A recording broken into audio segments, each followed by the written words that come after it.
आज का आप लोगों का विषय है बेराट की सभ्यता।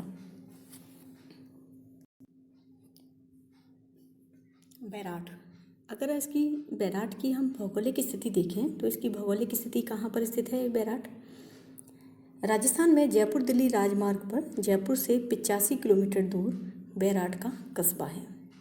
यह बेराट प्राचीन काल से ही या ऐतिहासिक दृष्टि से बहुत महत्वपूर्ण रहा है। प्राक और आदि इतिहास के यहाँ से हमें अवशेष प्राप्त होते हैं, तो इसलिए भी इसे महत्वपूर्ण कहा जाता है। प्राचीन काल में इस कस्बे को विराटनगर कहा जाता था। विराटनगर का उल्लेख महाभारत में हमें प्राप्त होता है, जहाँ महाभारत में पांडवों ने अपना अज्ञातवास के अंतिम समय जो था वो यहाँ व्यतीत किया था। मत्स्य जनपद के राजा विराट ने विराटनगर को अपनी राजधानी बनाया था और उन्हीं के काल में पांडवों ने यहाँ पर अपने अज्ञातवास का 1 वर्ष छद्म रूप में बिताया था।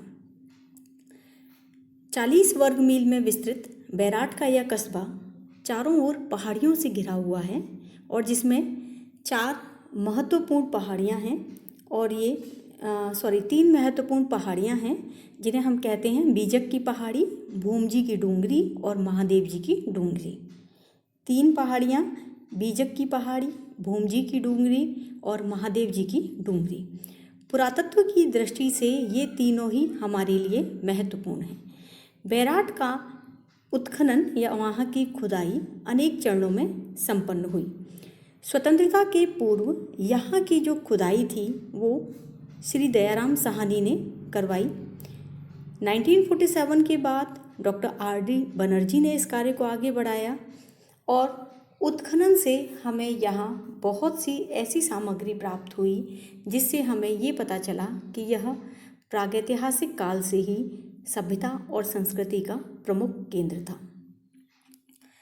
इस क्षेत्र में मौर्यकालीन और उसके पीछे के काल के अवशेष प्राप्त हुए हैं। मौर्यकालीन अवशेष हमें बीजक की पहाड़ी से प्राप्त होते हैं और मध्यकालीन अवशेषों में ईदगाह, टकसाल की इमारत और जैन मंदिर आदि हैं। अब अगला टॉपिक है कि बेराट की सभ्यता और संस्कृति क्या थी और इसका अनुमान हम यहाँ पर प्राप्त सामग्री के आधार पर लगाते हैं। सबसे पहले हम लेते हैं यहाँ पर ईंटें। यहाँ पर सिंधु सभ्यता की भांति हमें ईंटें प्राप्त होती हैं जो भिन्न भिन्न आकार की हैं।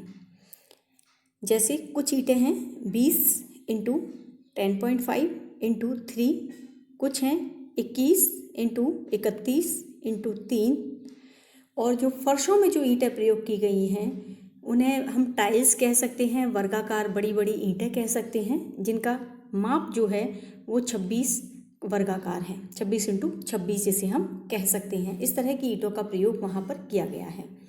सबसे ज़्यादा महत्वपूर्ण चीज़ जो बेराट के संदर्भ में ध्यान देने योग्य है वो ये है कि सब लोग ये मानते हैं कि बेराट के चारों तरफ पत्थरों की प्रधानता बहुत अधिक है, खूब पर्वतीय क्षेत्र है, लेकिन ऐसा होते हुए भी यहाँ के निवासियों ने ईंटों का प्रयोग किया। ये अपने आप में एक आश्चर्य या जिसे हम कह सकते हैं उनके कृतित्व का उदाहरण हम मान सकते हैं। कुछ लोग ये भी मानते हैं कि ईंटों का प्रयोग बौद्ध मठों के निर्माण के लिए किया गया था। अब दूसरा हम लेते हैं मठ और मंदिर। यहाँ से हमें एक बौद्ध मठ के अवशेष प्राप्त होते हैं। इस मठ में 6 से 7 छोटे कमरे बने हुए हैं। पुरातत्ववेत्ताओं का अनुमान है कि यह संभवतः एक मठ रहा होगा जो कि बौद्धों से संबंधित था। इस मठ की जो दीवारें हैं उनकी चौड़ाई 20 फीट है, तो ये माना जाता है कि इसे सुरक्षा की दृष्टि से इतना चौड़ा बनाया गया होगा। इसके अतिरिक्त इसके उत्खनन में हमें गोदाम और चबूतरे प्राप्त हुए हैं। कमरों में आने जाने के जो मार्ग हैं वो काफ़ी तंग हैं, तो इन सब के आधार पर पुरातत्ववेत्ताओं ने इसे मठ के अवशेष कहा है। इसके बाद यहाँ से हमें एक मंदिर के अवशेष भी प्राप्त होते हैं जिसे गोल मंदिर कहा जाता है। अनेक विद्वानों की मान्यता है कि इसका निर्माण मौर्य सम्राट अशोक ने करवाया था। मंदिर की फर्श, ईंटों तथा दरवाज़ा मंदिर का फर्श जो था वो ईंटों से बना हुआ था, दरवाज़ा लकड़ी से बना हुआ था और दरवाजे की सुदृढ़ता बनाए रखने के लिए इसमें लोहे की बड़ी बड़ी कीलों और कब्जों का प्रयोग किया गया था। इसे मंदिर मानने के कुछ कारण क्या हैं?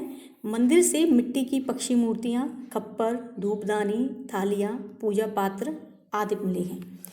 मंदिर का आधार एक निचाई वाला चबूतरा है, तो इन सब के आधार पर इसे एक मंदिर माना जाता है। मंदिर के बाद अगली चीज़ है यहाँ से अशोक स्तंभ मिलना। यहाँ से हमें कुछ अशोक स्तंभ के टुकड़े प्राप्त हुए हैं और इस आधार पर कुछ विद्वानों का मत है यहाँ एक स्तंभ था, जबकि डॉक्टर सत्यप्रकाश का मानना है कि यहाँ पर 2 स्तंभ थे। ये जो स्तंभ प्राप्त हुए ये टूटे प्राप्त हुए हैं, तो इनके आधार पर विद्वानों ने ये कहा है कि मुसलमानों के आगमन से भी पहले शायद 510 या 540 ईस्वी में जब मिहिरकुल हूण ने आक्रमण किया था, संभवतः उसके आक्रमण के समय ये तोड़ दिए गए। इनको अशोक स्तंभ मानने का कारण क्या है? ये चुनार पत्थर के बने हुए हैं, अशोककालीन पॉलिश इन पर प्राप्त हुई है, तो इन सब के आधार पर, और साथ ही मौर्यकालीन सिंह की आकृति भी है, तो इन सब के आधार पर इन्हें अशोक के स्तंभ कहा जाता है। अगली चीज़ जो यहाँ से प्राप्त हुई है वो है मुद्राएं। बैराट के एक बौद्ध मठ से हमें चांदी की 36 मुद्राएं मिली हैं, जिनमें से 8 पंचमार्क यानी कि आहत मुद्राएं। आप लोगों ने प्राचीन भारत के इतिहास में पढ़ा होगा, भारत की प्राचीनतम मुद्राएं जो थी वो आहत मुद्राएं थी, जिन्हें ठप्पा मारकर या आहत कर धातु पर चित्रों को उभारा जाता था, चिन्हों को उभारा जाता था, इसीलिए इन्हें आहत मुद्राएं कहते हैं। तो यहाँ से 8 आहत मुद्राएं हमें प्राप्त होती हैं और शेष 28 हिंदू यूनानी शासकों की हैं। बैराट में मिले टकसाल के अवशेषों से ज्ञात होता है कि यह स्थल पंचमार्क मुद्रा निर्माण का प्रमुख केंद्र रहा होगा। और यूनानी मुद्राएं प्राप्त हुई हैं, तो यूनानी मुद्राओं के आधार पर लोगों ने ये कहा है कि यह क्षेत्र यूनानी नियंत्रण में रहा होगा। लेकिन साहित्य का यदि हम उदाहरण लें तो साहित्य के उदाहरण से हमें पता चलता है कि प्राचीन काल में बैराट एक प्रसिद्ध व्यापारिक केंद्र था। अतः कुछ विद्वान ये मानते हैं कि व्यापारियों के द्वारा ये मुद्राएं बैराट तक लाई गईं। ये मुद्राएं सूती कपड़े में बंधी हुई प्राप्त हुई हैं। इससे ये ज्ञात होता है कि इस काल में बैराट के लोगों को कपास की खेती और उससे कपड़ा बनाने का ज्ञान बहुत अच्छी तरह से प्राप्त था। गोपीनाथ शर्मा जी का मानना है कि बीजक की पहाड़ी बौद्धों का निवास स्थान था, जो 50 ईस्वी तक बना रहा। बैराट के बौद्ध मठ से जो सामग्री हमें प्राप्त होती है वो 250 ईसा पूर्व से 50 ईस्वी तक की है, तो ये माना जाता है कि इस पूरे समय में ये बैराट एक समृद्ध केंद्र था। इनके अलावा यहाँ से हमें कुछ अन्य वस्तुएं भी प्राप्त होती हैं। अब ये अन्य वस्तुएं जो हैं इनमें जैसे कि मुद्राएं, अभी बताया मुद्राएं कपड़े में बंधी हुई मिली हैं, सूती कपड़े में, तो सूती कपड़ा हाथ से बुना गया है, तो हाथ से बुना गया सूती कपड़ा हो गया। उत्खनन में प्राप्त मृदभांड अलंकृत हैं, उन पर स्वास्तिक, त्रिरत्न, चक्र के आकर्षक चिन्ह बने हुए हैं। मिट्टी के बने पूजा पात्र, थालियाँ, लोटे, मटके, खप्पर, नाचते हुए पक्षी, कुंडियाँ, पत्थर की थालियाँ एवं छोटी संदूकें भी यहाँ से प्राप्त होती हैं। तो ये माना जाता है कि ये महत्वपूर्ण रहे होंगे। लोहा और तांबे की कलाकृतियाँ हमें यहाँ से प्राप्त नहीं होती, लेकिन उन्हें बनाने के औजार और दरवाज़ों में या भवनों में कहीं कहीं उनका प्रयोग हमें दिखाई देता है। तो इनके आधार पर हमें ये माना जाता है कि यहाँ के जो लोग थे वो निवासी लोहा और तांबा इन दोनों को जानते थे। इस प्रकार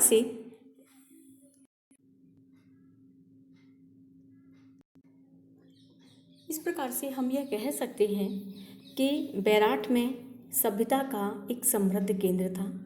यहाँ से प्राप्त मिट्टी की वस्तुएं, यहाँ से प्राप्त भवनों के अवशेष, गोल मंदिर के अवशेष, बौद्ध मठ के अवशेष, अशोक के स्तंभ, पाषाण के उपकरण यानी कि पत्थर से बनी थालियाँ, छोटी संदूकें, लोहे का प्रयोग और इसके अलावा अन्य वस्तुएं, इनसे हमें यहाँ की जानकारी प्राप्त होती है। अशोक के स्तंभ और बौद्ध मठ के आधार पर ये माना जाता है कि यह बौद्ध सभ्यता का भी एक प्रमुख केंद्र रहा होगा। धन्यवाद।